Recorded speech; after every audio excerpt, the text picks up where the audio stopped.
di leen nuyu di leen jox seen wàccuwaay tey damaa bëgg ñu ñëw ñu waxtaan wax sa xalaat laa bëgg fii ci live bi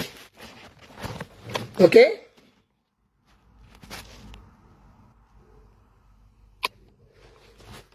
wax seen xalaat laa bëgg ci biir live bi may leen ma partagé tuuti man tam dama ñëw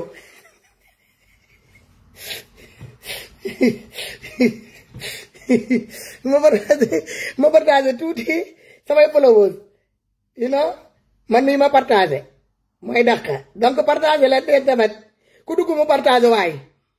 live bi yéen ngeen tapoter au maximum ñu atteindre bientôt les 400 à la barre 500 pourquoi pas man kañ ngeen may yóbbu ma 1000 yéen followers yi kañ ngeen may yóbbu ma 1000 je rêve avoir 1000 personnes à la barre kañ lay doon kañ lay doon 1000 personnes à la barre saa bii ngeen jël ko tourner ko yóbbu ko ba 1000 je veux xoolal je veux récupérer le monopole des liveurs xam nga ñuy am fii ay 1000 ay 2000 à la barre mooy ñiy def kaa mais damaa bëgg doon la première personne buy toog fii di live di wax ci kaawu Sénégal Eva Gueye Sogane d'amour nuyu naa la bu wëree bëre du wàcc politique am 1000 personnes à la barre man kañ ngeen ma koy may je compte sur vous xam naa ne que boo leen bëggee rek dina mat waa kay léegi mu mat ko waa ana Awa Gueye moom ana beneen Awa Gueye fu mu dem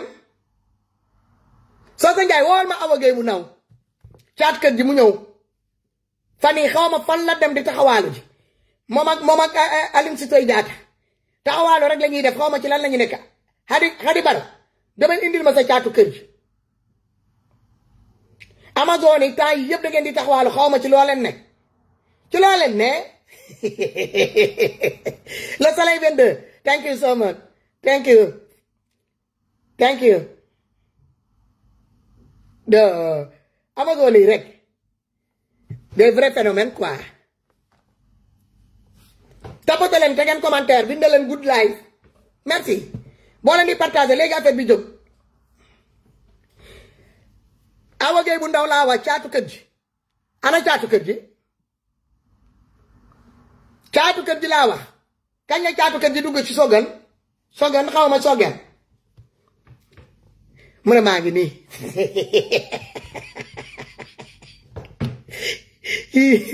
non man maa njabootee dëggantaan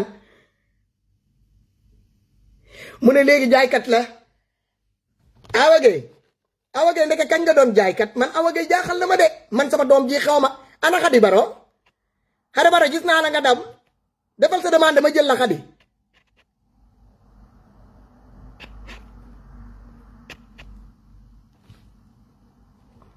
Awa Gueye kaay nga wax ma kañ nga dugg ci njaay mi kaay yéeg nga wax ko sa yaay ndaxte tàggoo loo ma wax loo ma ko Xadi Baro ana nga kaay fii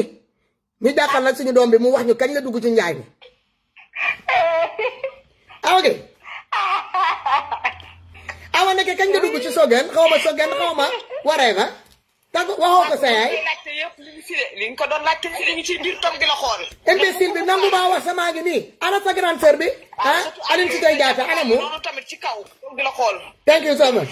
laa ilaa waaw ana xaar man Amazon yi tey dama leen di piéger indi leen fii kii yow xaar ma ana Socé Ndiaye ñëwal fii ñoom ñëpp ñu ngi ci kaw maa ngi leen di seen xar yaa ngi leen di gis bandi jàpp naa la de waaw man yàlla daf ma yàlla man yàlla lii la may bàyyee ak yéen faatu seen maam la bu seen maam taalee kay jarul ngeen di xam seen i maam seen maam taal nag bu maam taalee kay sëb daa war a ñëw toog lii lan la ak maam li mu fi fekkee yëpp salopard ñu toog ci kaw rek yow looy jaay foofu awa ay parfum defe naa ay parfum ki cuuraay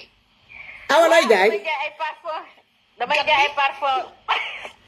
waaw awa naka nooy jaay noonu nga de Awa Gueye dem ba ci guddi dangaa am fit toog sama biir live bi di xaran yi métti yoo xamante ni Awa Gueye loolu foo ko teg waaye jégalu ne yaa ngi ci suuf ma dëgg muy naan xor bu yàggee mu ne ma ne i jam kii mbaa du dañ ko yónni pourtant wax naa ko Socé Ndiaye de bi Socé Ndiaye mu ne ma waaye man Fatou ma ne ko man de est-ce que nelawu ma parce que man dama jig saa yeewu rek gisatuma laay. yaa illa Xadi daal Xadi. Xadi maa jëkk saay rek ma dëgg. kay maa nelaw ba 3 heures du matin seen leen ngeen toog. muy sifflé ma ne waa man kii mbaa du nañ ko yónni ah le soleil 22 merci beaucoup ci kër oh plus de 200 ma ne xoolal leen ma cadeau bi waaye soleil lu ma nekk di ma battre 265 fleurs la ma dóor macha allah. xaaral ma ne man tam ma ñëw wuti fleur man sama fleur yow rek yaa ko moom. wàccal ci suuf yaa Socé Ndiaye dem leen maye ay fleurs dem leen maye ay fleurs Xadi Baro maa ngi xaar sama fleurs yi Xadi delloo ma sama fleurs yi Xadi delloo ma sama cadeau yi. yaay xeex bi de xeex bi nag laajul sonn lekk ba suur na laaj. waaw man maa ngi nii di baxal supp nii supp laay togg nii supp. mbaa nekkul supp ma ne mbaa nekkul supp kooyu mbaamu. supp kooyu mbaamu xuuxu. faaru mbaam la faar yi la. ak xuuru mbaamu ak taatu mbaamu xuuxu. bakkanu mbaam bi la.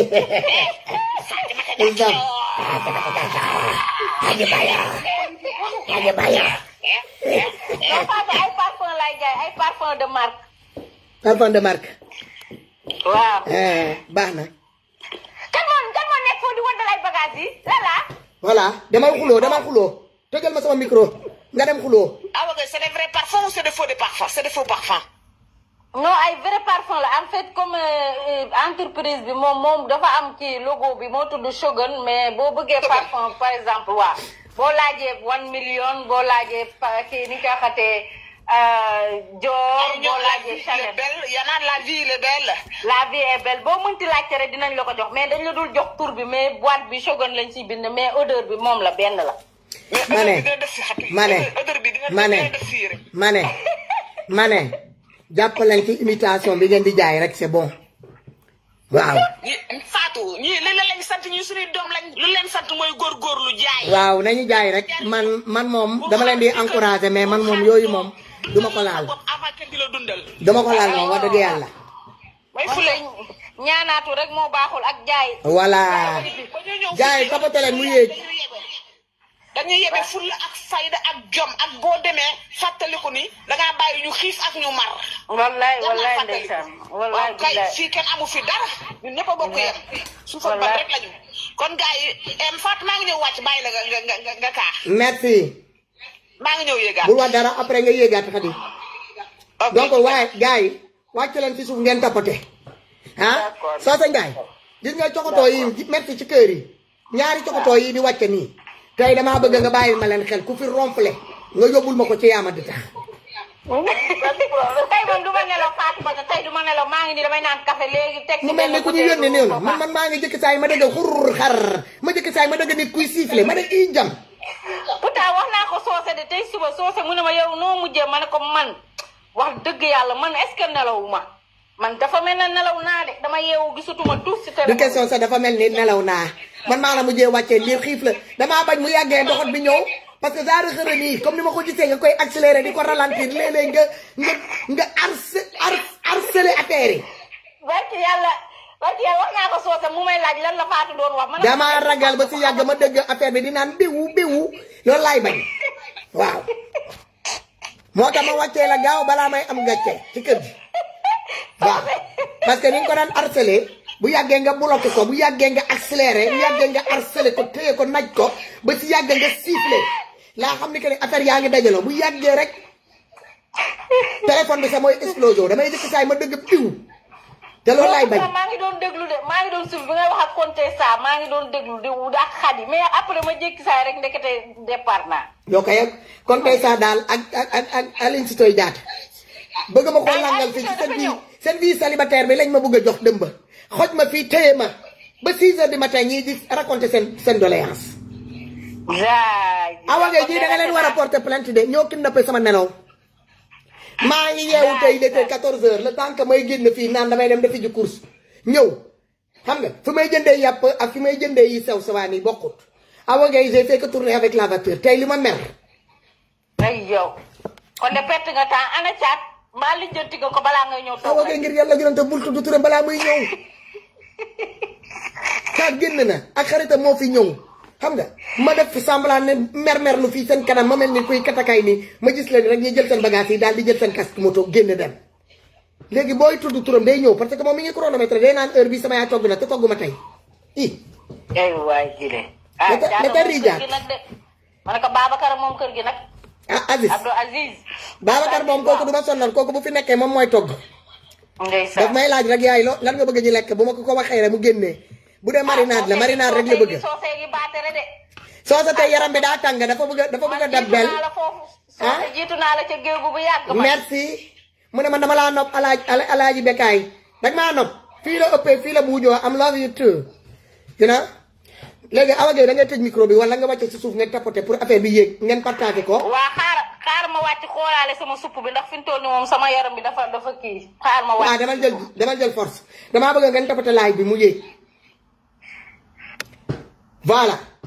gars yi maa leen di nuyu di leen jox seen wàccuwaay di leen sant di leen gërëm ci seen teewaay.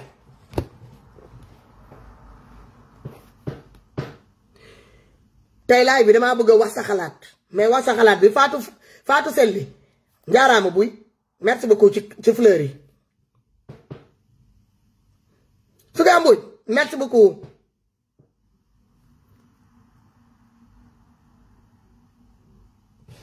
wax sa xalaat laa bëgg ñu def ko tey mais balaa ñoo dugg ci wax sa xalaat Suga Mbe merci beaucoup balaa ñoo dugg ci waxtaan bi permettez-moi de répondre à certaines battre-chars ak yenn battre-chiens yi ñu mun a jàll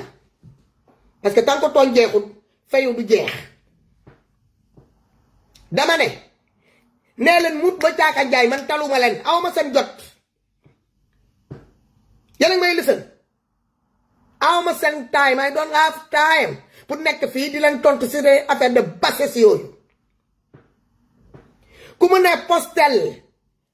je m'en fous laa fi bind ma bind ci sama xaputaat yi ci ginnaaw di gis ngeen nu mu toll bind leen ci je vous emmerde autant que vous êtes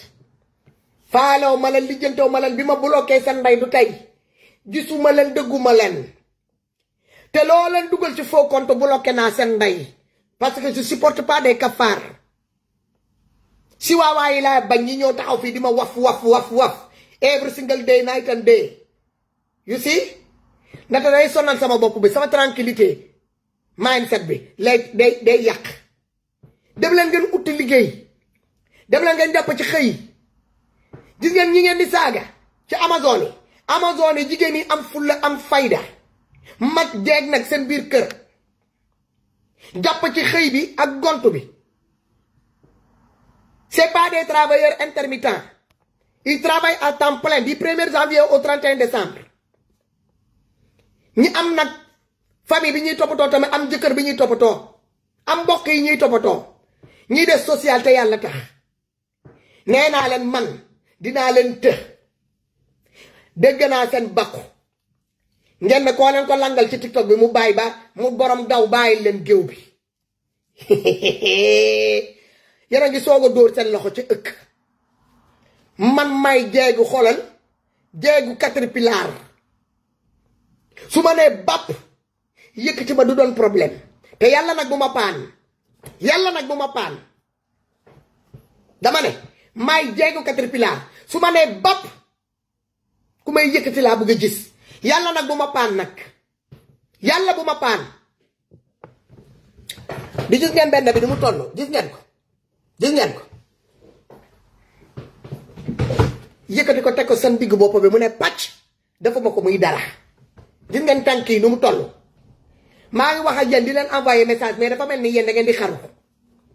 jàppaleen ci dëgg nga man maa ngi dem bàyyi leen fii su ma dellu soitee mu gën fii neex dama ne tey wax sa xalaat la moo di élection de 2024 bii di élection législative yi candidat yi bu ñu commencé génn ba léegi ku ci nekk yéen a ngi dégg seen déclaration yi xeetu duulu déclaration yoo xamante ni danga koy dëgg yow mi sa jëmm bopp sa cerveau bi lay jàpp day jàpp sa bopp bi because yow da ngay comprendre que ni bu dee bokkoo ci nit ñi nga xamante ne dañoo slim ci mindset ñi slim ci brain da ngay xam ne que ne li ñuy wax ni yépp non seulement amuñu boobu xaalis pour mun koo réaliser lépp te ay duur la c'est des discours politiciens c'est pas vrai c'est pas vrai loolu mënul nekk alright te beneen bi gis naa ñi may yónnee ay soi-disant ay usines yi ñu commencé comme usine d'huile là de Sonacos bi ñu ubbi c'est bien mais dem leen ngeen laajte les anciens retraités de cette usine là Diaw Thierno merci beaucoup thank you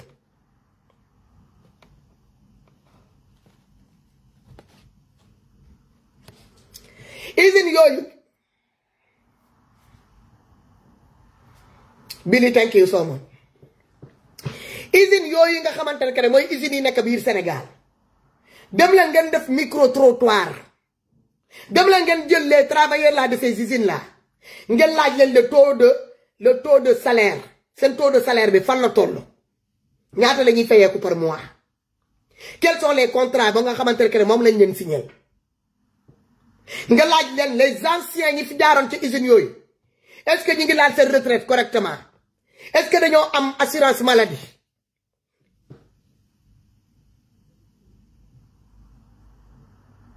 xam nga fi gouvernement bi fi mu war a jaar tant que jaaruñu foofu li ñu bëgg a defar ci biir dëkk bi du mën a nekk le gouvernement du président Bassirou Diomaye ak Ousmane Sonko fu ñu bëgg a jaar noonu ak discours yi ma dëgg ñi koy wax tant que mettre ñu les choses aux normes mooy lan état bi dafa war a toog mu fixer le barème du taux de salaire bi à un certain niveau bu méngoo ak dundu sénégalais mooy première la barre rouge là ñu ngi signaler TikTok bi tapotez au maximum vous partagez ku dugg mu partager 5 ou 10 personnes pour mun a sauver le direct may leen ma répondre à la restriction gars yi tapotez leen ngeen partager ku ci nekk partager waatal ñu ngi ko partager jàppale leen ma tontu TikTok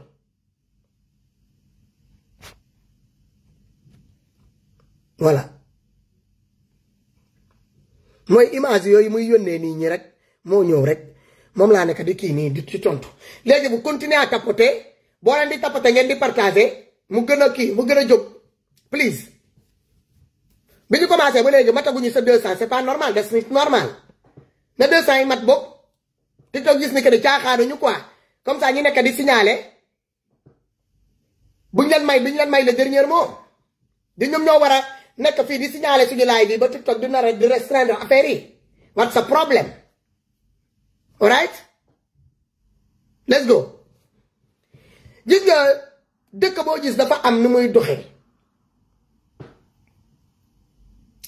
dëkk bu ñuy si yàpp il n'est pas organisé si l'État n'organise pas son pays il n'organise pas le taux de salaire yi tegul benn réglementation de comment dire de recrutement yi entreprise yi nga xamante ne dañuy ñëw toog implanté wu ci biir dëkk bi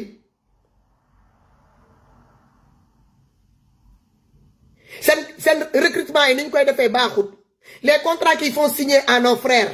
compatriotes sénégalais yi sur place baaxut garantie wuñu salaire bi baaxut y a pas de garantie de sécurité sociale amul garantie de comment dire de pension comment on dit ça encore retraite dëkk boobu du dëkk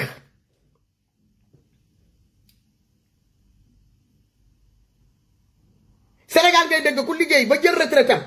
chaque 3 mois la am droit dem jël benn 40 000 wala 50 000 wala 60 000 wala 100 000 francs wala 200 000 wala 300 000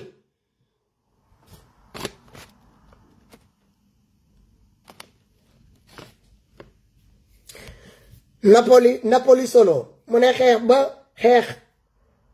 ba jeex nga bàyyi ko comprendre ma li nga bëgg a wax ok comme bindoo fii lu garaaw dama koy bàyyee noonu ay retraite 60 000 merci beaucoup am na ko bind sànq gars yi tapote leen laay bi yéeg wala mu coupé ko recommencé waat ko ça dépend ci yéen tapote leen mu jóg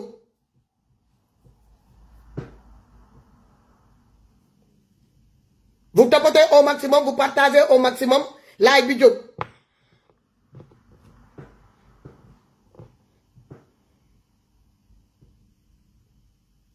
gouvernement bi moo war a woo tous ces chefs d'entreprise yi implantés au Sénégal parce que comme 99% des entreprises qui sont au Sénégal c'est des entreprises prises appartenant à des multinationaux nañ leen woo ñi ñoo ñu toog autour du ministre du travail ñi indil ko les différents contrats yi ñuy signaloo doomi sénégalais ñiy liggéey ci biir entreprise yooyu ci yan sart lañuy signaloo doomi sénégalais yooyu seen contrat lan mooy la marge salariale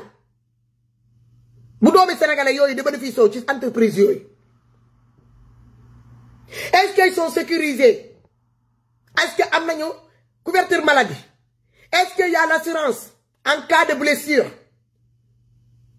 en cas d'accident de travail est-ce que am na loolu yëpp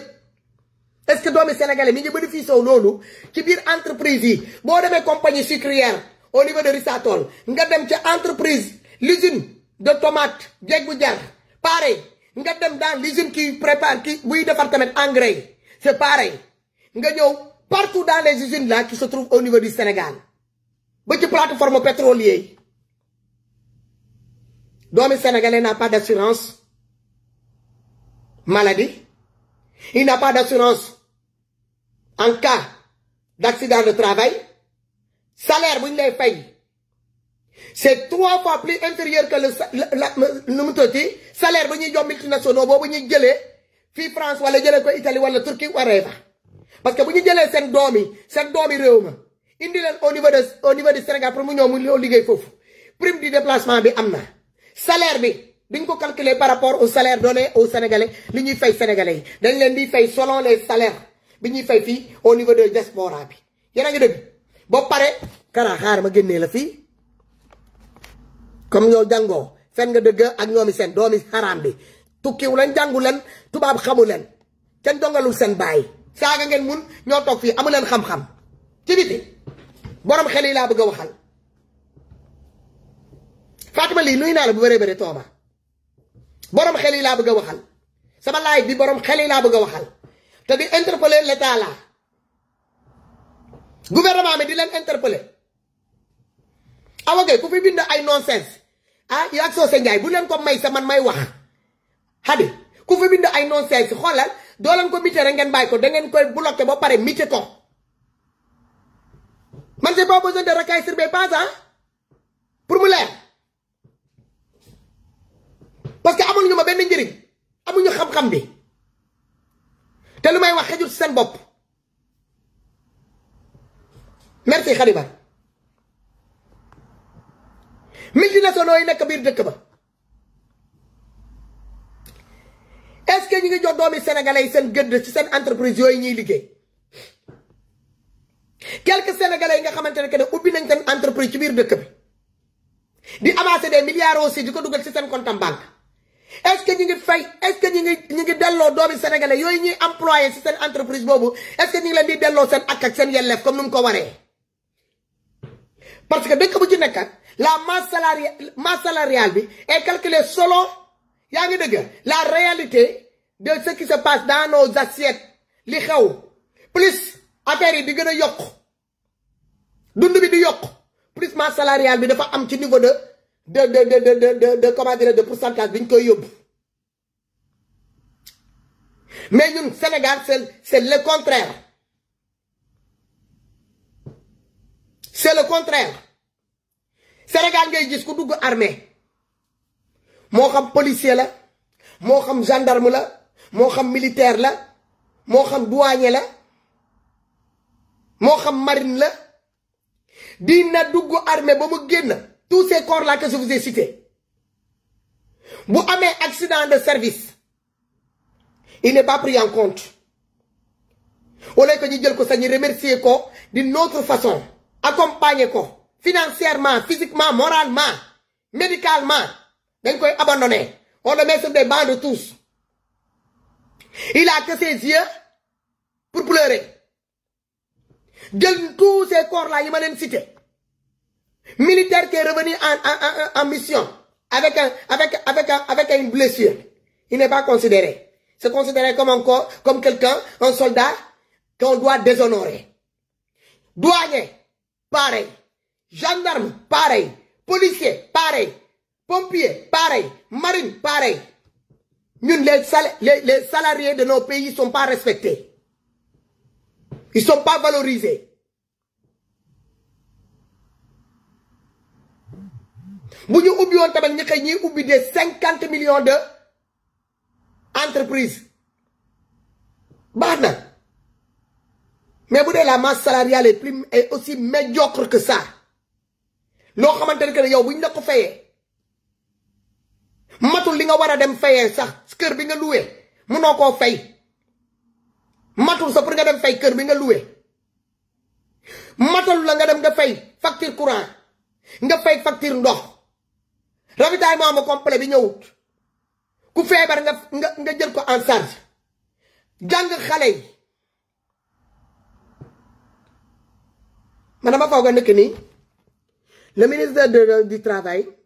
il doit s'asseoir avec le ministre le premier ministre et le ministre de l'intérieur ñu jéem a xool ni ñuy toogee ñu waxtaan autour de le stade des différents salaires yi ñu war a jox doomi sénégalais yi seen gëdd bi ñu leen war a delloo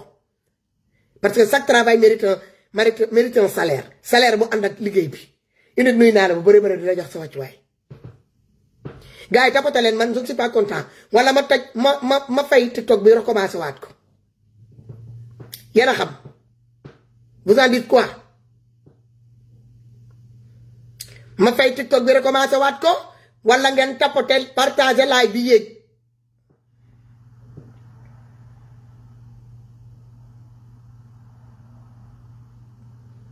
parce que depuis tout à l'heure le TikTok il balance entre 120 demoon nañ ba presque ñuy waajalaal 200 ci affaire bi wàcc ci signalement yi léegi ñu ngi balancé wu entre 122 111 xaw ma nu xew waa leen ma yéen ñu fi nekk ma coupé recommencé waat ko parce que man ça me coûte rien du tout lu ma commencé wax ni mun naa ko répété waat kan moom mooy woo ni waaye allo naam ça va bien maa ngi si jàmm fi ngay wuyu noonu wàññi ko parce que mi ngi def écho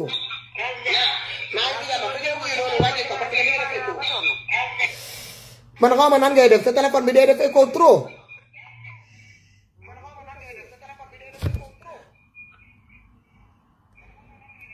allo waaw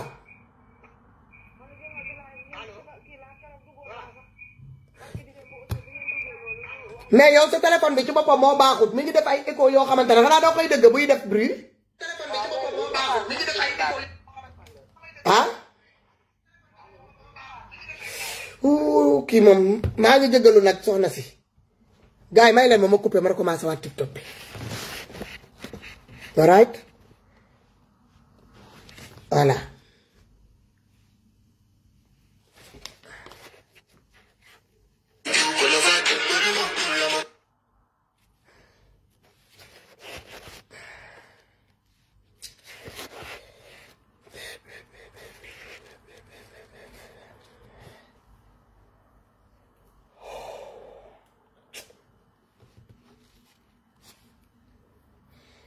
yaa tuuti waa TikTok yi dugg bu ñu tapotee ça va bu ñu bañee tapoté tamit affaire bi di yaat ma bàyyi ko noonu entrez vous tapotez au maximum dugg la ngeen tapoté pour ma mun leen dalal ma tagal leen tuuti musique dalal leen tuuti leen waa TikTok alright dugg leen ma dalal leen tuuti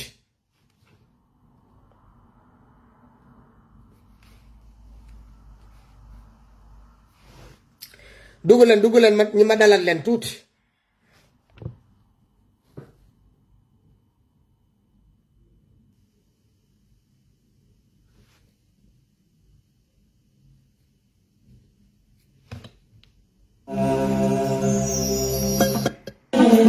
boobu neex na waa kay tapoté au maximum. Thank you so much. Merci beaucoup ci donateurs yi merci. ñu commencé waat bu tapoté mu yéeg mu gën a yéeg bi dama leen mosal tuuti c'est avant dernier bi ma leen may noonu rek pour ñu mën a démarrer. alright tapoté la live bi jóg s'il vous plaît te ku dugg mu partagé waaw. Nana Canon merci beaucoup ci cadeau yi mais ku dugg mu partagé boo leen ma doxoon tamit ay cadeau y a pas de partage amaluma benn njëriñ. Voilà, je préfère encore que vous partagez maximum. Merci beaucoup Aïcha Kébé ma jumelle. Nuyu naa la bu bëre di la jox sa wàccuwaay.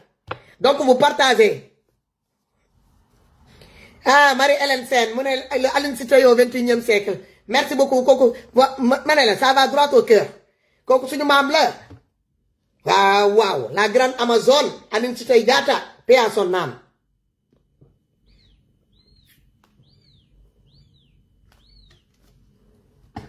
Partagez leen guys lii de man musuma koo gis boo leen partagé wul nan la ngeen bëggee ni que ne TikTok bàyyi live bi mu jóg guys boo leen partagé wul you know noonu leen bëggee TikTok bàyyi affaire bi mu yéeg mënul nekk am meg feesul da ngeen di partager you know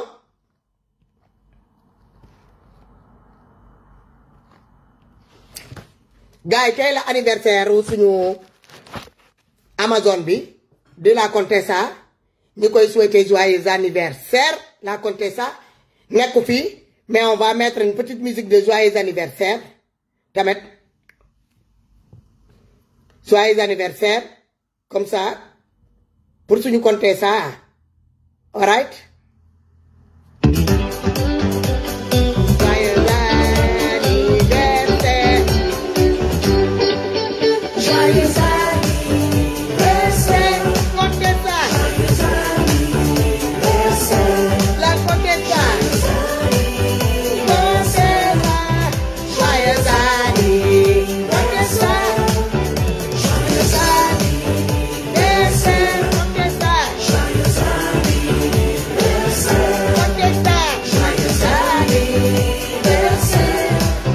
Joyeux anniversaire.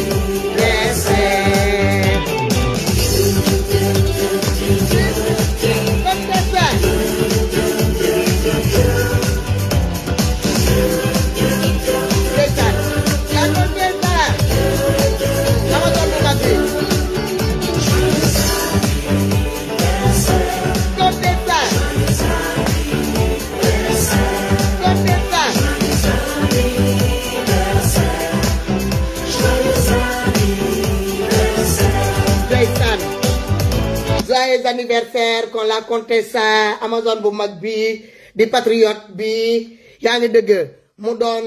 comment dirais-je moom moo yore le secteur de Pastef bi nekk Italie mu du bokk ci sama Amazon yi bokk ci sama team bi ndeysaan mu bokk ci magu dëmb yi mu nekk suñu biir fii moom déglu lu gars yi di ma wax parce que moom xam na ma barki dëmb tey soog a ñëw te ñu ñoo bokk dëkk fu ñu dëkk ndeysaan benn quartier bi mu doon sama rakk doon sama xarit doon Amazon pure et dur ragalul ku ko posté ragalul ku ko saaga te moom du ñëw ak faux profil di xeex day dëggal boppam comme Awa Gueye comme Socé Ndiaye comme Khady Baro comme Aïssa Kébé yéen a ngi dégg comme Zeyna Seydi di xeex mel ni Lisa Conté dellul ginnaaw de ñoom Nogay ku lim juumwaay ñoom Mariama Sall yéen a ngi dégg ñoom Aline Sitoé Diatta man Amazon yooyu laa am du ñu jël faux profil di ñëw di xeex ci lu ma dugg ñu dugg ci ku ma wokk ñu xuri la ku ma xoolal ku ma tàcc ñu juutu sa ndey jàkkal la yool ak di la wasay doléance Amazon yooyu laa am ragaluñu daw ñu saala coppati ndeyam waaw mu ne bu ma gaarawàll unique si la bokk unique Amazon bi si la bokk unique si nga bokk nag yow tamit unique bu wax loolu ah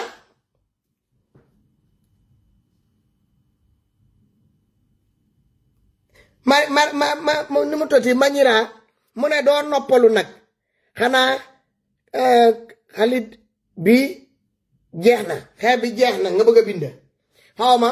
xeex jeexu tànka xeex tànka tooñaa ngi am xeex dina am mu ne saaga rek ak xuloo waaw Amazon yi ñun dañuy raat ba dugg boîte vocale gisoo ni ñuy kattee sa ndey ci biti génnal ci biti demal nuyal ma mbay waaxu ak ay dëjante ka yaa fi dikkoon waa kay yónnee ñu oxygène bi bu ñuy naan dalal xel nga yónnee ñu ko ñun ñu bari koy la ko man Amazon yooyu laa am macha allah donc tey suñu rakk boobu suñu sœur boobu suñu grande sœur seen tata boobu yéen Amazon yi kookoo aaye tey ñu koy naan la Contessa fii mooy kër bu baax bi fii mooy c'est les Amazones c'est les guerrières ku leen di tooñ wala nga leen di waaj a tooñ dangaa xamut c'est des abeilles ñun duñu delloo avance su kenn duñ ko delloo ku ñu jaay yar ñu jënd ko ku ñu jaay yaa classe ñu jënd ko nga jaay ñu taalibe ñu jënd ko nga jaay ñu sëriñ ñu jënd ko nga jaay ñu réew ñu jënd ko nga jaay ñu vulgarité ñu jënd ko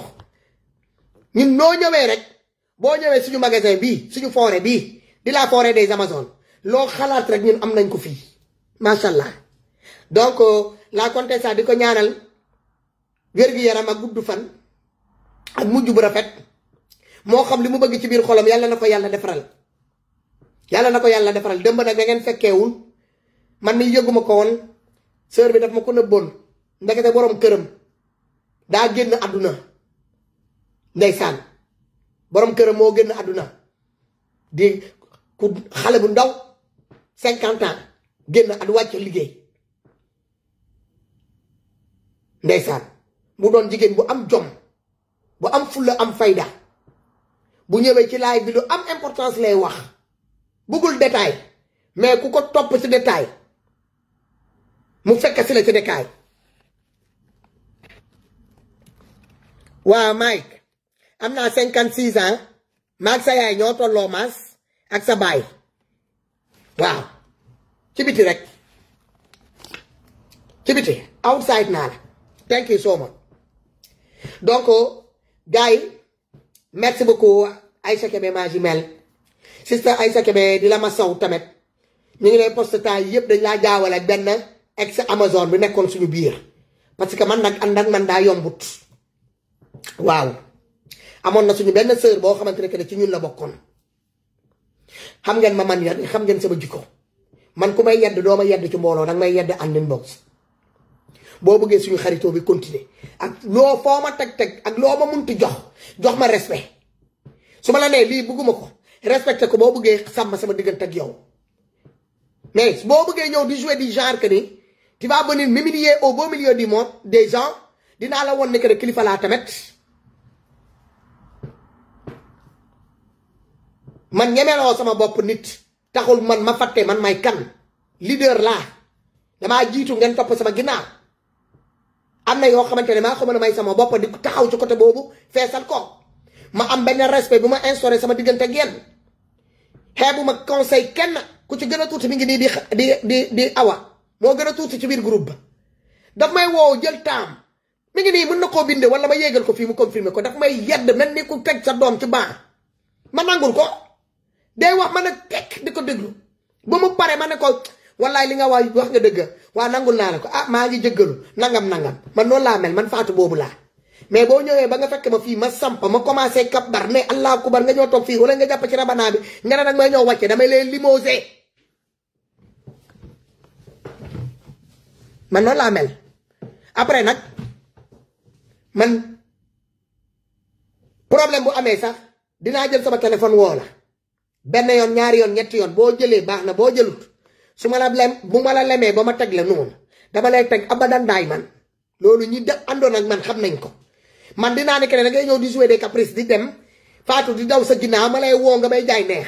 damay xëcc sama baa toog ful la fayda bi nga am ba nga dem nga toog nga foog ne que ne bu dul yow affaire yi du dox te yow rek ñoo dab nga fekk affaire yi di dox moo la fa indi woon dama lay lemaat ba nga baa ma paquet la teg la fële ci banc de touche bi keneen remplacé la fii ku jóg sama nga keneen ñoo toog sa place loolu moo fi am loolu moo fi am. Celui qui pense qu'il est indispensable est en train de se foutre le doigt dans l'œil. Donc il faut qu'on se respecte. Il faut que ñu mayante cër ku ci nekk mu xam place am man tey su ma naree yedd Khady du ma ko def ci mbooloo su ma amee lu may wax ci Khady du ma ko def ci mbooloo Awa Gueye mu gën a tuuti suñu biir sax di suñu caat bi su ma ko naree yedd du fii laa koy defee su lay mu gën a tuuti ci góor ñi su ma ko naree yedd du fii laa koy waxee. mun naa fi lim ba 50 personnes yoo xamante ne mun naa la lim fi ma toog nii muy góor muy jigéen amu ci kenn koo xamante ne bu ma amee lu ma lay wax fii laay toog ma wax la ko dama lay woo ci suuf moo tax damay def bu ma demee ba ma am benn sentiment de confiance ci la personne damay dem ba ci biir ma yónnee la sama numéro personnel comme ça ñuy dëggante mu ne mais Fatoumata laisse la politique c'est pas fait pour toi waaw sa point de vue la dama koy respecter sa point de vue là la vie est faite de politique. Politique c'est pas seulement élire un président de la République. Politique c'est xoolal c'est naissance de débat d'idées mooy politique. weccoo xalaat moo xam ci sens positif bi lay jëm wala mu ci sens négatif bi lay dem. Politique c'est un échange. C'est échanger des idées, partager des bonnes idées. Réunir les gens autour des bonnes idées. C'est l'art de gérer une cité.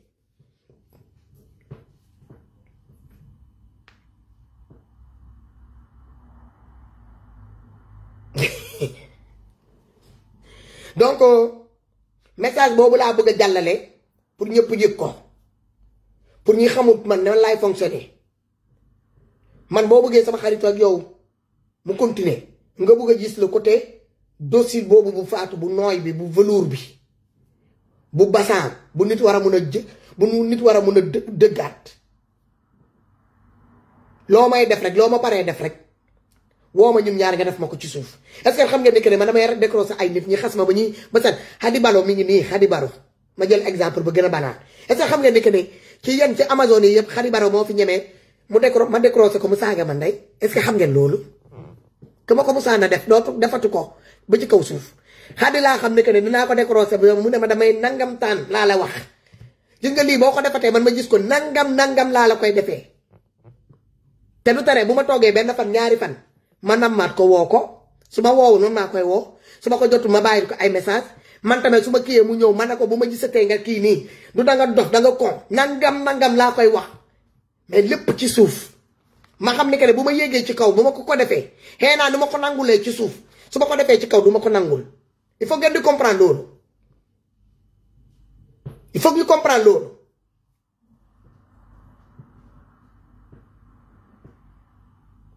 te combat bii ñuy combat nii gis ngeen ni que ne man bi ma ñëwee ci TikTok bii tooguma fii may wax ci Mamadou wala Moussa wala Salif ci gouvernement bi laa nekk di wax léegi côté bi nga xamante ne que ne fi ma d'accord ak ñoom laay souligner côté bi nga xamante ne que ne mun naa ko d'accord naa fa moom laa nekk di souligner tudduma turu baayu kenn tudduma yaayu kenn je parle des gens yoo xamante ne que ne ils détiennent la clé de notre pays. Ceux qui sont assis auprès comment dire, de la porte de notre patrie. Il y a un palais présidentiel. Donc, si j'ai des comptes à rendre, à demander, c'est à eux que je dois demander, pas un Sénégalais lambda, de gauche à droite, surtout, à plus forte raison, de battre chez eux, de traîner dans les TikTok. Mais on est attaqué, on est diffamé, on est insulté de père et mère, nos enfants sont postés, nos maris postés, nos personnes sont postées. On nous invente toutes sortes de boulot. On nous invente toutes sortes de vie. Mais est-ce que vous avez daw yen ñew daw len barki dem ba jaay awa ma jël ben exemple ci awa sama doom ji encore ma ñëwaat Awa Gueye ma ngi jëggal Awa Gueye daf ma méré mu ne ma Tata Fatou awa bu dee yaa ngi ci live bi dal kiyel ma yégal la mu ne ma Tata Fatou man ak Soosa Njaay d'accord ñu di def ñu lii dinañ la taaj lii ak lii lañu bëgg lan lañuy def ma ne ko bu jaru ko maa ngi jëggal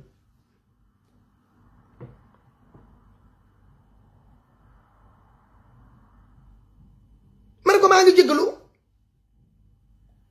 te pourtant j'ai la capacité boo xamante ne que ne su ma neexoon ma ne ko boo ma woowatee encore di mën naa ne que ne lii ak lii ngay am looy pliqué ma jaar fu bon mais est-ce que loolu mooy ànd est-ce que man cër biñ ma jox ba nangu man ma jiitu ñoom ñu topp sama ginnaaw est-ce que man cër boobu delloo naa leen ko au nom de quoi en vertu de quoi te pourtant mënoon na ma xaar ci biir live bi mu def ma ko ne ma Tata Fatou nangam mais defu ko ñu ngi nii sama Amazone ñu ngi may dëgg ku ma ci woo ma jël la loo xalaat nga wax ma ko Mariama Sall à chaque fois bu may waxtaan ak moom mu ne ma Tata man bu ma sañoon lii Tata naa ma ne ko dëgg naa la Hadi Baro pareil loolu mooy nit buñ ma meree dañuy ñëw ñu wax ma ko su ma leen defoon sax mu métti leen sax dañuy ñëw su ku ma ci woo danga may décroché nga ne ma man dama laa mere woon faal keroog nii ak nii ak nii la ma ne la kon noonu nga ko gisee ma expliqué wu nga may ma tamit ma expliqué wu nga mun koo comprendre après boo paree man damay excusé wu amu ci kenn ku ma ci woo te naw ma la maa ngi excusé wu man awma boobu problème mais nag xam nga lan laa bañ futee ak ku may jaay neex ndaxte man damaa xool sama bopp futee ko xool sama bopp xam ne que ne damaa katt lëfal ndeyam neex waaw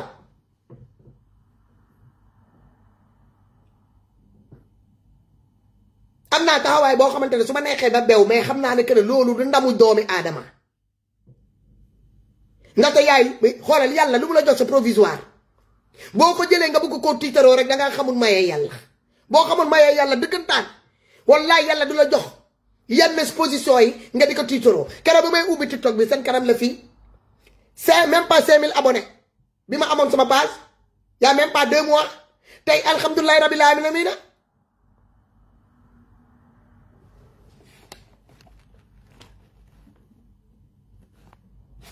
bloqué leen ko rek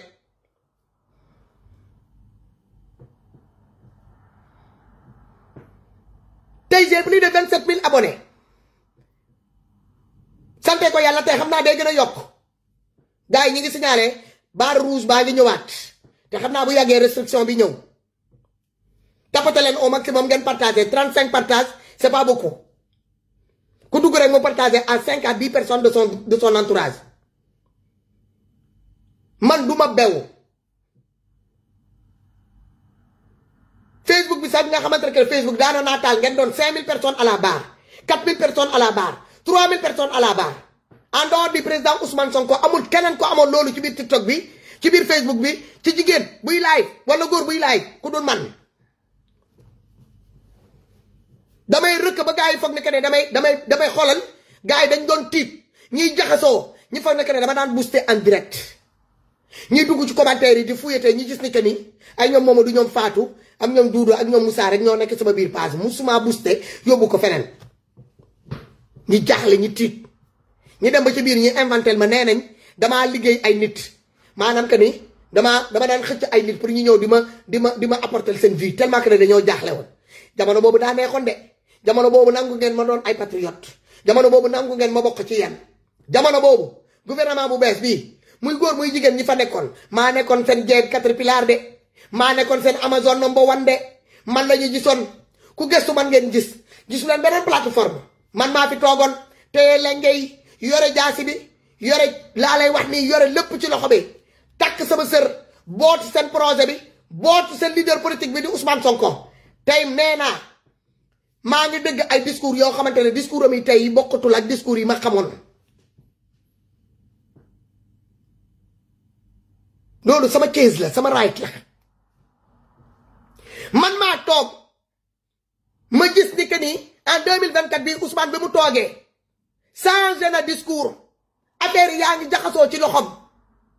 comprendre ma transhumant yi caisse noire majorité assemblée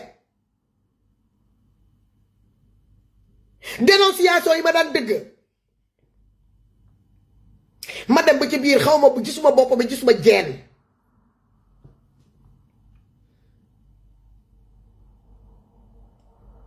man maa jël sama décision bopp en tant qu'une femme majeure et vaccinée libre comme l'air man dara tënkuma dara àdduna tënkuma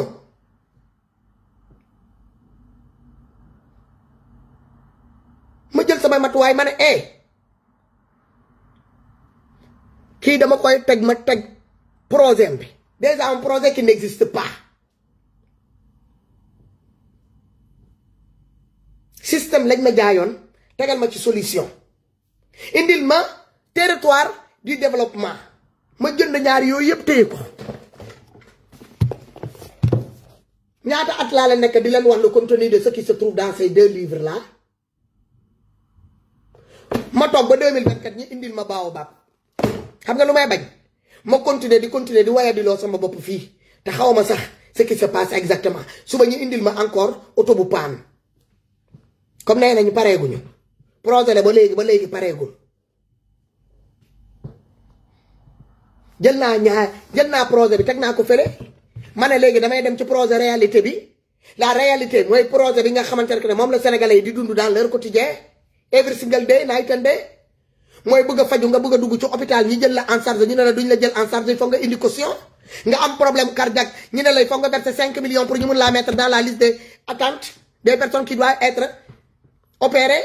nga am problème de dialyse ñu ne la munoo am dialyse bi ci daar bi nga am problème de chimiothérapie mënuñu laa jël en charge garab yi ça coûte cher tapoter leen ñu ngi si daarawaat live vous tapotez vous partagez au maximum s'il vous plaît tapoter leen live bi yéegaat encore parce que affaire baa ngi wàcce yéen a ngi koy gis yéen a ngi xool jaruma leen koy wax vous tapotez pour sécuriser le direct on était à 300 et quelques di waaj a dem 400 yi ñu ngi wàccee live bi parce que ñoom loolu la quand ils commencent à rentrer dans des sujets vraiment qui sénégalais di xaar voilà comment ils se comportent. Aïda Thiam merci beaucoup Awa Pouy merci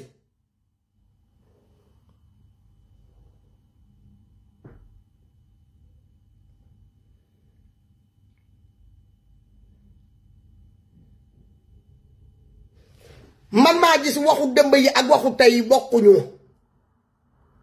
les avancées et les dires d'hier ak lu may gis tey dalul sama xel te ñaaw njort bi ma ñaaw njort ci ñenn ñi ma leen di bàyyi xel depuis un certain temps te duma leen musa wóolu ba abadan daay man ñii dañoo bokkoon ci régime yi barki dem ba njaay transhumé fu ñu dul jaar amut ñii jaar nañ ci Idrissa Seck ñëw ci PS mooy réew mi la ñu njëkk ñëw ci PS jóge ci PS ñëw ci Ablaye Wade tey ñu ngi noonu transhumé nañ dugg nañ ci biir Pastef ñii jóge ci PDS jaar ci Macky Sall APR ñu mujjee fan ci biir tey ñu ngi ci biir Pastef te kan lañ fiy jox ndombo tànk moo xam directeur la PCA nga moo xam ministre nga moo xam ku ma mënti doon koo xamante ne que ne jëloo alalu sénégalais yi yow sa loxo takkul ci xaalis sénégalais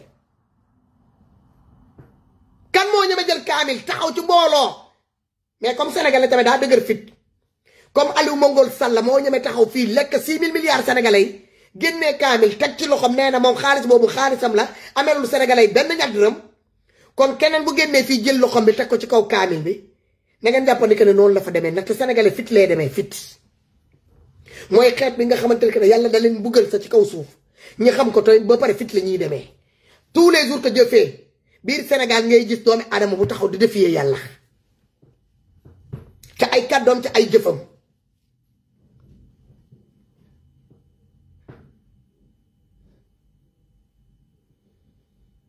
loolu sama trait baa ngi ñëw kii baa ngi ñëw ci kaw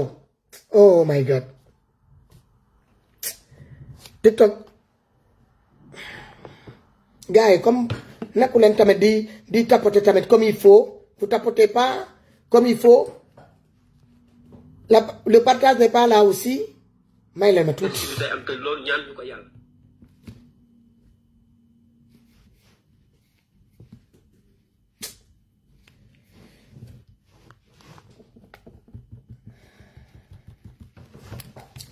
il faut ngeen di tapoter comme gis ngeen ni que ñoom ñi ngi saboter sànq ba léegi ñi ngi saboter di jéem a wàccee affaire yi comme ñi ngi signalé ci suuf affaire bi demut merci beaucoup ci kër yi Zangrio merci beaucoup joxe leen tamit kër yi pour yëkkatee tamit affaire yi tamit da ciy baax les petites fleurs là qui coûtent 5 centimes baax na ci tamit merci beaucoup Awa Gueye merci ci partage yi alright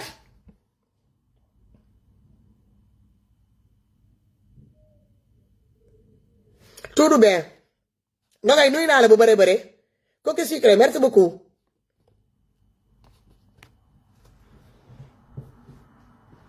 sénégalais sëy c'est pas obligatoire sëy da ngeen di xëy ngeen nobante bëggante ba mel ni tul ak marle comme mel ni mbur ak suukar mbur ak soow ngeen xëy après benn weer après 2 mois ñii une semaine après leur mariage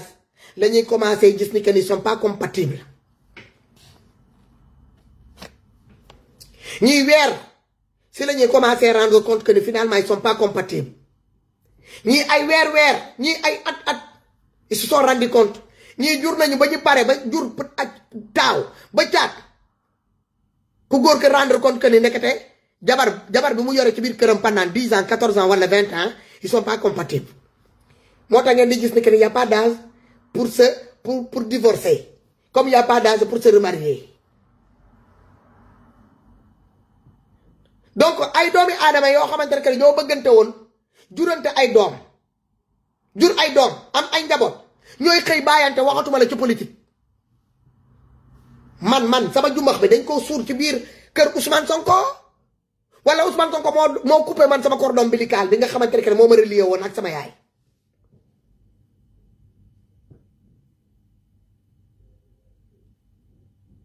man damaa sëyoon non 14 ans 2022 bi après 14 ans de mariage la sama sëy bi jeex ça fait 2 ans que je suis célibataire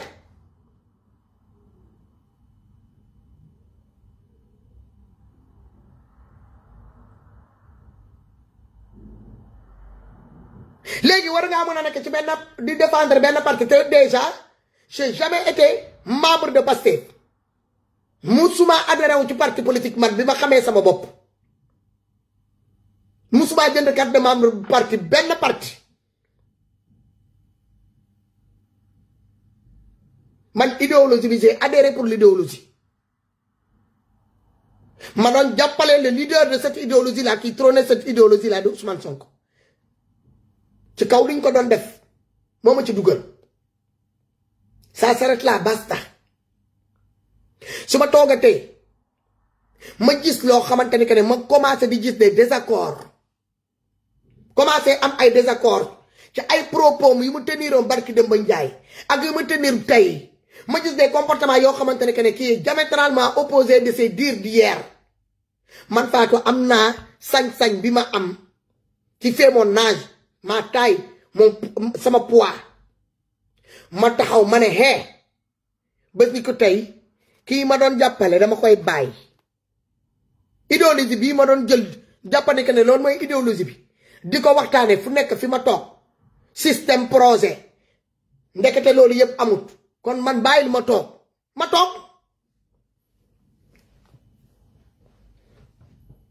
saaga yi di takarnaase depuis combien de temps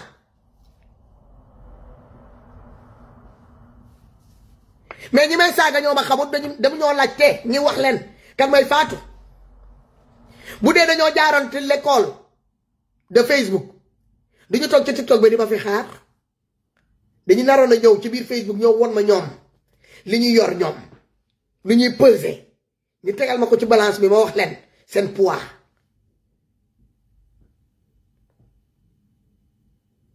musuma jàkkaarloo ak faux profil Facebook di TikTok laay ñëw jàkkaarloo ak faux profil man ku ma tontu dangaa dëggal sa bopp ci sa profil bu baax bi ma tontu la nga am privilège ma tontu la te su ma la tontoo benn yoon ñaari yoon pare naa ci yow dama lay lem ba nga baax ma sandi la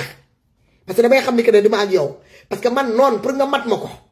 man maa lay teg ci balance ma peser la bu ma la peser ba pare laa lay jël def la place noonu dama ne sa nouveau gouvernement la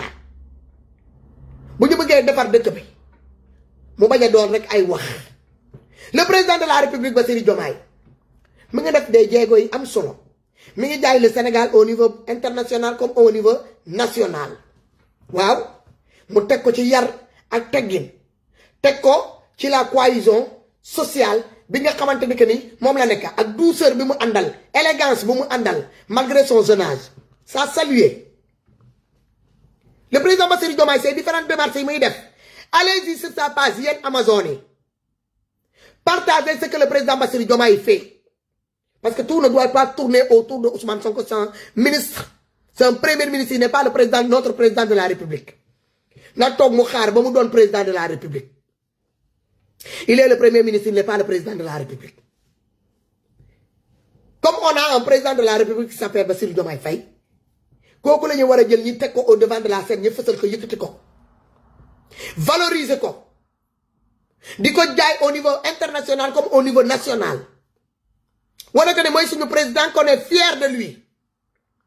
on est fier qu'il soit notre président malgré ses innombrables défauts kan moo amul défaut qui est parfait parmi nous personne. Je suis d'accord avec toi, ma jumelle.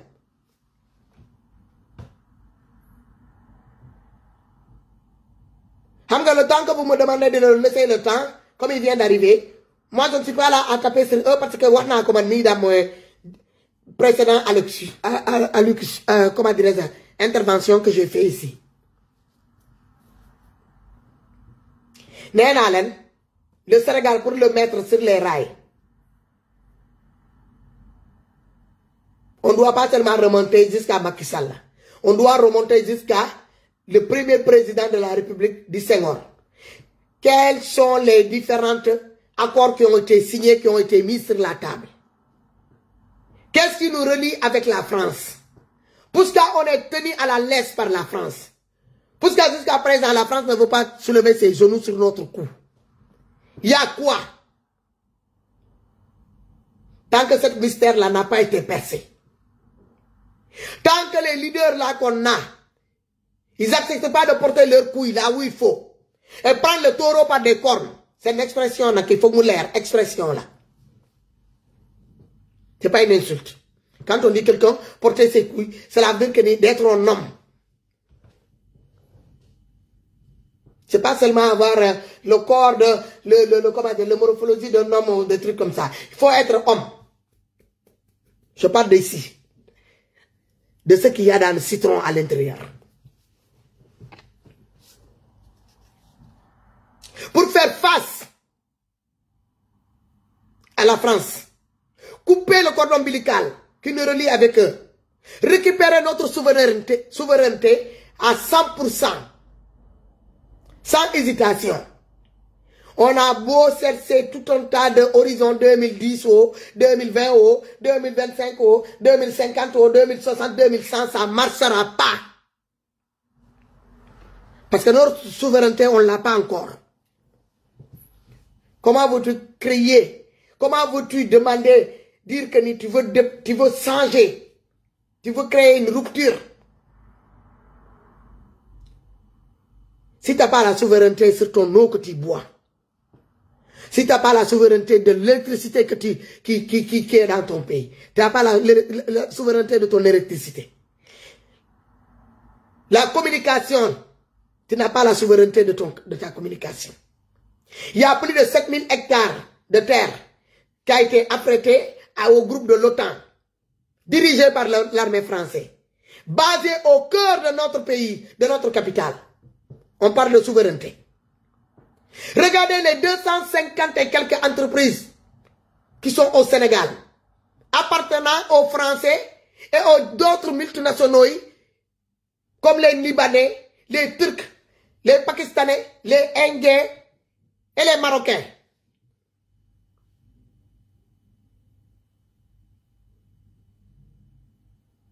Donc on n'est pas souverain. Tous nos contrats miniers, c'est la France qui est au cœur, qui va chercher des alliés, qui va chercher des personnes avec qui il va s'associer pour venir s'accaparer de nos ressources naturelles. Et nous, on doit se contenter de nos 15%. Dans ces 10%, quand tu regardes, tout ce qui derrière, qui doit être réduit dans ces 10%-là, il ne reste que dalle. Cela veut dire que nous, on est perdant. Il n'y a rien qui nous revient. Merci beaucoup. Culture de joie. Gars, là, il dit saboter.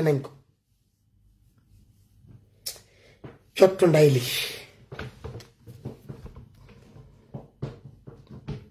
live bi wàccee nañ ko ba 95.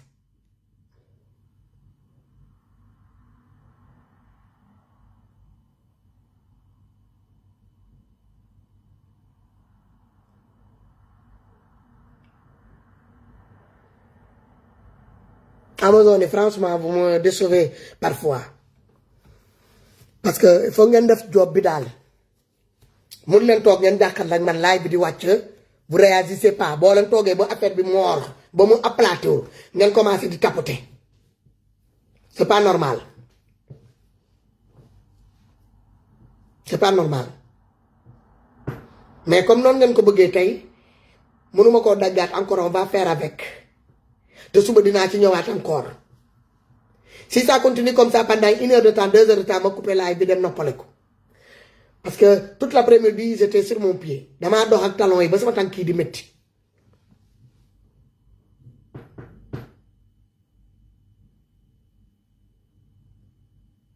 Il faut ñu remonter jusqu'à Senghor.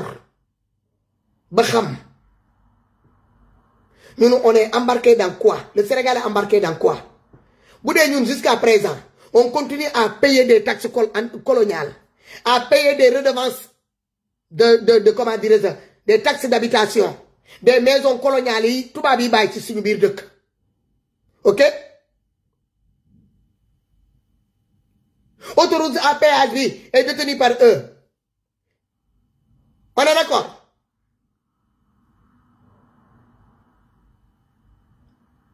Train bi moomuñu ko.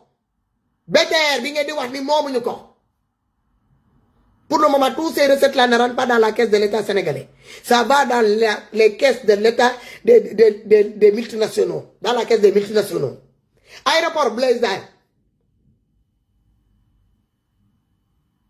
98% des recettes des aéroports de Blaise Diagne, ça va dans la caisse des Turcs.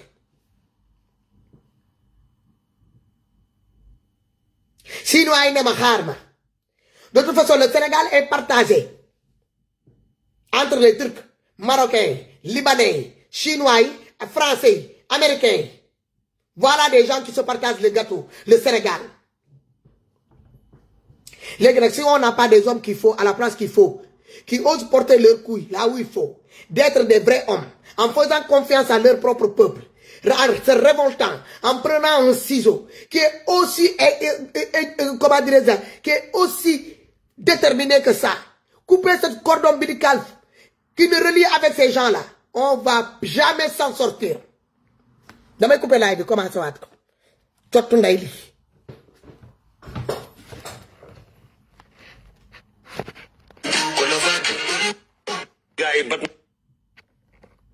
Salam daily waay.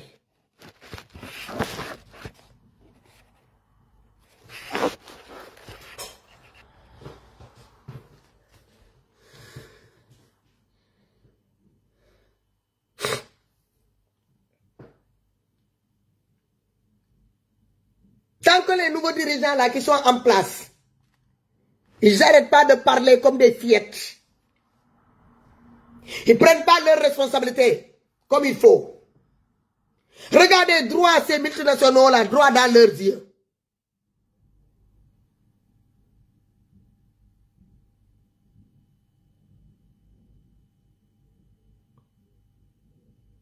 Rendre à César ce qui lui appartient de droit. Ça ne va pas y aller. Parce qu'il y a beaucoup de choses au Sénégal qui ne marchent pas.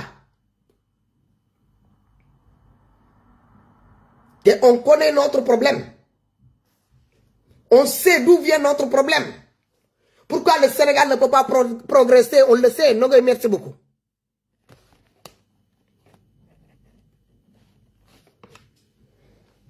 Pourquoi le Sénégal ne peut pas avancer, les Sénégalais ne peuvent pas avancer. Donc les Sénégalais, on ne peut pas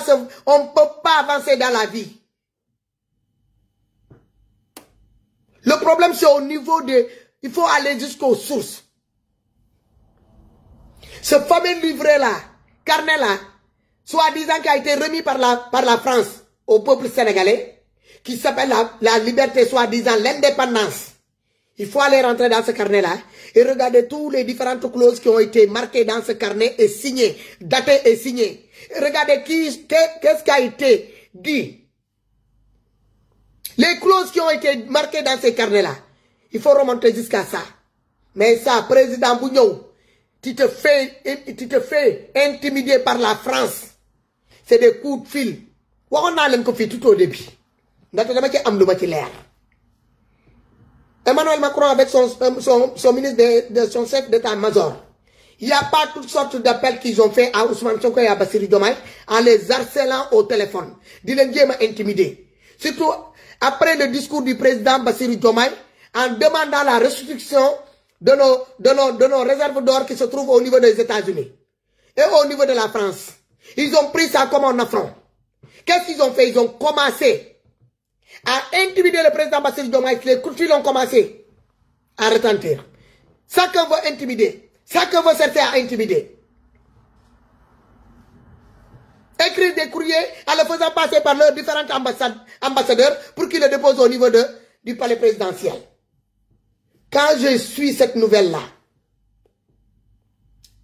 quand je suis ce qui se passait, j'étais la première qui est sortie pour dire à Ousmane Sonko et à Bassirou Diomaye de ne pas céder.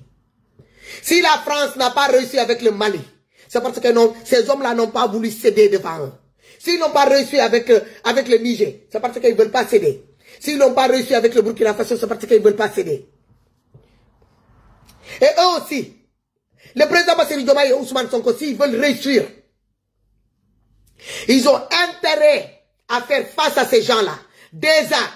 le départ des militaires, la base militaire française sur le territoire sénégalais qui dégage.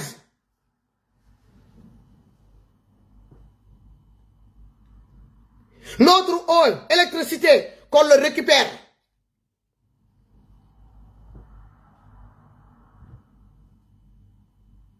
La communication des Sénégalais. On n'a qu'à mettre ici des opérateurs sénégalais, made in Sénégal, 100% pour qu'ils gèrent la communication des Sénégalais.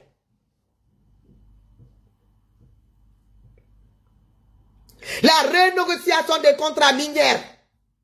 posés sur la table. Les 250 et quelques entreprises des multinationaux implantées au niveau du Sénégal, qui travaillent dans toutes sortes de secteurs, qui amassent des milliards, au détriment du peuple sénégalais, et au bien-être de leur peuple ici, et de leur compte en banque. Ils n'ont qu'à le stopper. Fixer une masse salariale, ça va dans l'intérêt des Sénégalais. Parce que le coût de la vie aujourd'hui au Sénégal, c'est des coûts exorbitants. Il n'y a pas un seul père de famille qui arrive à faire face à ça. Le loyer, ça coûte cher. Parce qu'il y a une propriétaire aussi qui est partie faire des crédits, qui a acheté son terrain, qui a fait crédit pour pouvoir bâtir sa maison, ne va pas venir vous donner 2 pièces, un F+2, un F+3, pour une modeste somme de 100 000 francs ou 30 000 francs, parce que c'est le président de la République ou bien le premier ministre qui va fixer le prix à leur place. Qui n'est même pas au courant de combien ils ont contacté comme dette pour pouvoir construire leur maison. Il faut être raisonnable dans la vie. Et savoir raison garder. C'est pour cela que quand j'ai entendu certains discours, on va baisser ça, on va baisser ça, on va baisser ça. Madeleine se dit pifo. Ça sonne pas vrai, ça sonne faux. Parce que quelqu'un qui travaille dans l'import-export, qui est taxé à une hauteur pas possible, arrivé au port, il ne va pas acheter une tonne de riz, par exemple, à l'étranger, à 100 000 francs CFA. Il paye le transport, 45 000 francs. Ok? Il arrive au port, il paye le dédouanement de tous ces tonnes-là, de riz, 7 tonnes de riz. Il le dédouane à la hauteur de 25 000 francs CFA. Il arrive dans son magasin. Il rajoute le prix d'achat, 100 000 francs. Il rajoute le prix du transport, là-dedans. Il rajoute le prix de dédouanement, plus le transport du port, au magasin, au dépôt, là où il doit dépendre. Il vient, son président de la République qui va venir lui demander que, sans subvention ni rien du tout, en lui disant que tu dois vendre à perte. Qui va accepter ça? Ban Sénégalais mo koy nangu. Ban Sénégalais moy nangu lolu. Ban commerçant moy nangu lolu. Qui veut vendre à perte? Boy Diaw nuy na la. Fatou nuyu naa la bu bëree bëri waay dina jox sama ci waay gars yi tapatee leen ngir yàlla vous tapatez au maximum vous partagez parce que boo leen nekkul di tapater je vois que depuis tout à l'heure je parle on est à 934 y a pas de tapotage y a pas de partage ça tapote pas ça partage pas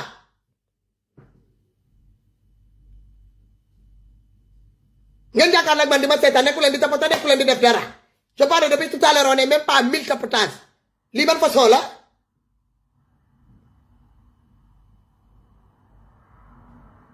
noo leen bëggee laay bi yéeg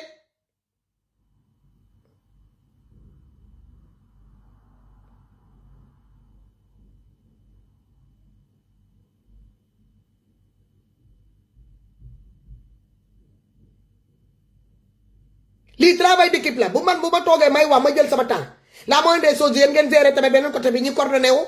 yéen ngeen di tapoter ngeen di partager koo leen partagé woon partager ba nit ñi jëppi leen amul benn problème vous partagez gaynde mu ne t'as raté ta vie merci bu dee ku raté vie bi il est comme moi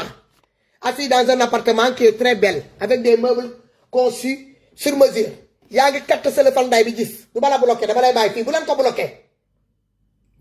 mu gis waay kii laa bloqué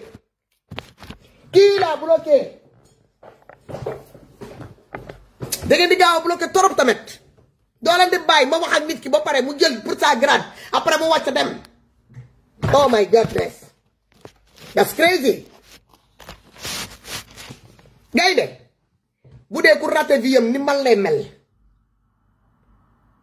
dëkk sama appartement boo xamante ne que duplex la li ma fi yore les 100 et quelques mètres carrés bi ma yore ci suuf moom laa yore ci kaw te kenn nekku fa des meubles conçus sur mesure di sol lu seer di takk lu seer di xeeñ lu seer nara ñoo lekk lu neex déggoo ma de foie de mouton lay ñoo lekk boole ko xuuru mouton bi xam nga li ma lay wax xuuru xar moom lay ñoo lekk boole ko ak res bi moom lay ñoo lekk nii bu ci kanamee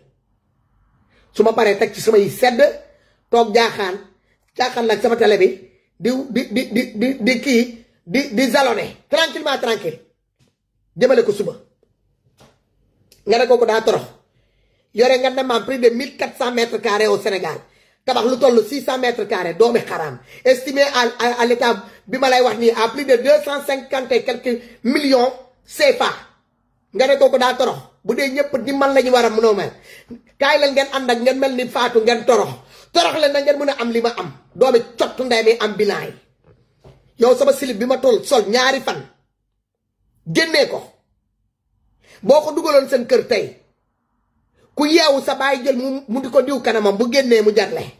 sa ndey jël ko di ko muur di ko diwoo yaramam ngeen xooj ko ci biir ndox bi ngeen koy naan ku la nax ak cottu ndey boo leen tekkiwul seen biir famille ma xam ne que ne lu julay raxasoo man lañ ko jox ma naan doome yi ñi ob di javel nii ngeen di dox nii di naan yow dangaa alako xamu leen ça la définition d'être alako li ma réalisé danga kaa mën a réalisé doomi saram ndayam bi ko alako kay mooy sa baay bi jur doom bu yéeféer góoru jigéen góor bi ñuy dab di ko ñand di ko sëlëm di ko solal yére doom boo xamante ne mi ngi jël connexion di dugg ci live jàmbur yi rek di bind ay nonsense baay ndayam loo xool si sa ndey jëppi ko nga bëgg koo dem dugg sipp ko yaay jàmbur yi tekki man damaa tekki sama doom yi tekki am seen xëy am seen gont doomi xaraam yi jur ba ay doomi mberkele di taxawaale ci internet bi di saaga yaay jàmbur yi wala di saaga nit ñi di dem doomi xaj yi ku fi dugg nga saaga ba dinaa ngaay sa cottu ndey bi ba fu mu toll ci xóotaay ma jël la ma delloo la ci biir ma jël sama birigu plein yi des ci sama sàncee bi ak urdi yi ñu yëkkati woon defaral ma ko dal bi ci kaw moom laay jël ma roof ko ci biir ma jël granulé bi boole ko ak sika bi ak ciment rapide bi ñi katt ndayam kolomate sa cottu nday bi na nga nii ñu am jàmm xëy naa bu ñu la suulee sa biir data nday bi fi nga jógee dootoo saagati kenn ci kaw suuf ya reew leen da ngeen di reewantu te vulgaire leen pourquoi tu es fâché ma ñàppanday ma fâché ça te pose problème gën a xedaarien ça te pose problème ça te focaria ça te pose problème what the hell à l'heure maa ngi bloqué je prends sur moi what's the problem saagay ba kañ saagay ba kañ ngeen di ñëw di tukku doomi jaambur yi nii nga xamante ne ñoom seen dàll terax sax dàll bi may sol nii sama tànk bi moo katt la fan ndayam jënd sa kër baay yii jënd na sa kër baay benn peeru dàll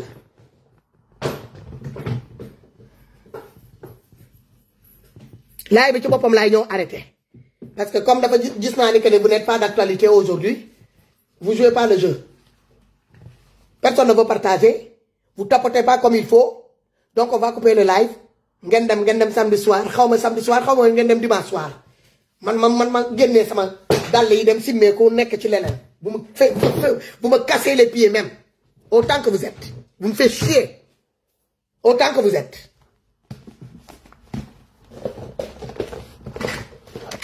j'ai même plus envie de faire un direct 4 jours ay doomi putaana yi ñoo fii ñoo nekk fii di la saaga des doomi karaajo yi